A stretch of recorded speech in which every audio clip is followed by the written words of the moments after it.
Ligado conosco também nessa abertura de Bastidores do Poder é o João Pedro Melo, repórter em Brasília, trazendo pra gente toda a expectativa para a votação do teto do ICMS. É tanta sigla, João, que de vez em quando a gente se confunde aqui. Boa tarde para você. Oi, Cris. Boa tarde para você, boa tarde para todo mundo que nos acompanha. Pois é, muitas siglas, né, que a gente tem aqui na capital do país e muitos assuntos que estão movimentando o nosso noticiário. O principal deles é exatamente essa questão do ICMS. Por quê? Porque tivemos aí, ao longo desse dia, uma reunião entre Fernando Bezerra Coelho, que é o relator dessa matéria, presidente da Câmara e do Senado, e o ministro Paulo Guedes. A tendência é de que o relatório sobre essa matéria seja apresentado amanhã pelo senador Fernando Bezerra Coelho. Só que aí a gente tem algumas propostas na mesa, né, que foram discutidas ao longo do dia de hoje, que podem compor esse relatório. A primeira delas seria uma espécie de compensação aos estados, né, por conta dessa redução das alíquotas do ICMS, e essa compensação pode chegar aos 22 bilhões de reais.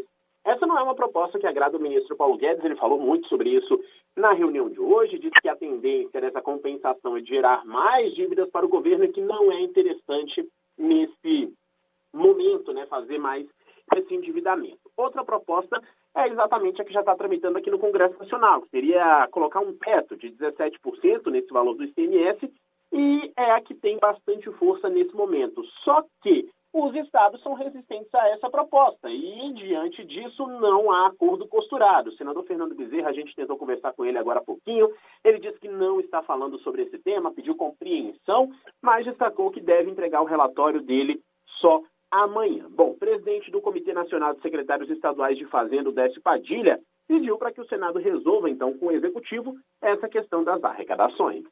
E a gente pediu, mais uma vez, que o Senado conversasse com o governo federal sobre a necessidade de uma solução conjuntural rápida, além de sacrifício ICMS, que a gente já está passando por uma renúncia de 37 bilhões nesse ano e estamos discutindo mais ajustes no PLP 18, que vai trazer mais perdas. O que a gente está fazendo é ajustar o PLP 18 para reduzir os impactos. Bom, o governo federal também avalia compensar os estados, como a gente falou, né? Só que o Paulo Guedes é contra essa medida, o ministro Paulo Guedes é contra essa medida, e essa proposta pretenderia zerar essa alíquota de imposto até o fim do mês de dezembro. Né? Como a gente falou, nos cálculos da equipe econômica seriam 22 bilhões de reais aos 26 estados e também ao Distrito Federal, e o senador Fernando Bezerra Coelho falou o seguinte ao longo da semana passada, que as negociações seguem avançando, mesmo que a gente ainda não tenha um acordo costurado a respeito dessa matéria. A gente está construindo, digamos assim, um clima de compreensão e de colaboração. Não temos nada fechado, não tem nada decidido, não tem nada definido, apenas uma boa impressão da reunião, uma boa impressão da disposição de se construir um acordo, prestigiando a deliberação da Câmara e prestigiando as decisões tomadas pelo Supremo Tribunal Federal. Bom, como que seria essa compensação? Seria através dos dividendos da Petrobras, além de royalties, participações especiais que o governo federal arrecada e que aumentaram muito nos últimos tempos com a alta do barril internacional ou do barril de petróleo no mercado internacional.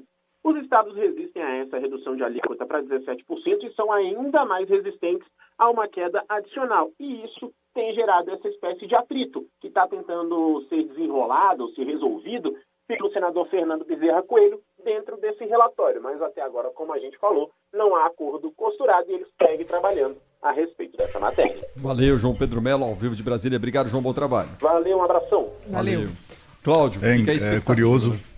É curioso porque, assim, a Câmara dos Deputados aprovou quase por unanimidade, né, essa proposta. Está lá aprovada, né? Aí eles ficam lá conversando o miolo de pote, né, com um, com o outro, aí vai conversar com o Paulo Guedes, aí vai conversar com o presidente do Senado, aí não sei o quê. Conversar com a Câmara, que é bom, ninguém conversa, né?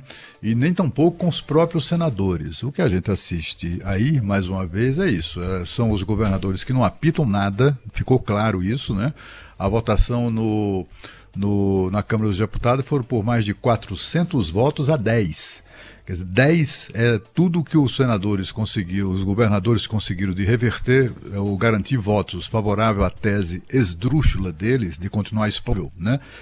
O que a gente vê são os governadores mentindo. Os homens responsáveis, governadores, secretários de Fazenda, mentindo com a mão na cabeça para não perder o juízo. Eles dizendo que, primeiro diziam que ia ter um prejuízo de 83 bilhões, depois dizendo que ia ter um prejuízo, aí caiu para 60, depois agora voltou para 83, já está em 105, daqui a pouco eles vão dobrar a parada, né? E ficam ali insistindo em medidas compensadoras, não sei o quê. Ou seja, o que nós estamos, minha gente, é o seguinte, essa discussão toda é porque eles, os governadores e secretários do petróleo e dos combustíveis se agravem, os preços aumentem e eles continuem faturando horrores. Então é essa expectativa da crise que gera a expectativa de receita que eles imaginam. Então quando eles dizem assim, haverá uma renúncia fiscal de não sei quanto, haverá um prejuízo de 100 bilhão de receita, que é outra coisa diferente que está lá no orçamento de cada um dos estados, municípios, da União, etc, né? A gente fica aqui na expectativa de que o presidente do Senado, né, honre a palavra que deu ao presidente da Câmara, que nos disse isso em entrevista aqui na Rádio Bandeirantes, no programa Jornal Gente, honre o compromisso de colocar aquele projeto para votar. Bota lá para votar, ninguém precisa de relator aí querendo aparecer de alguma maneira, querendo valorizar o seu papel, né? Alterando o projeto. Bota lá o projeto para votar. Se os senadores não quiserem, derruba, né?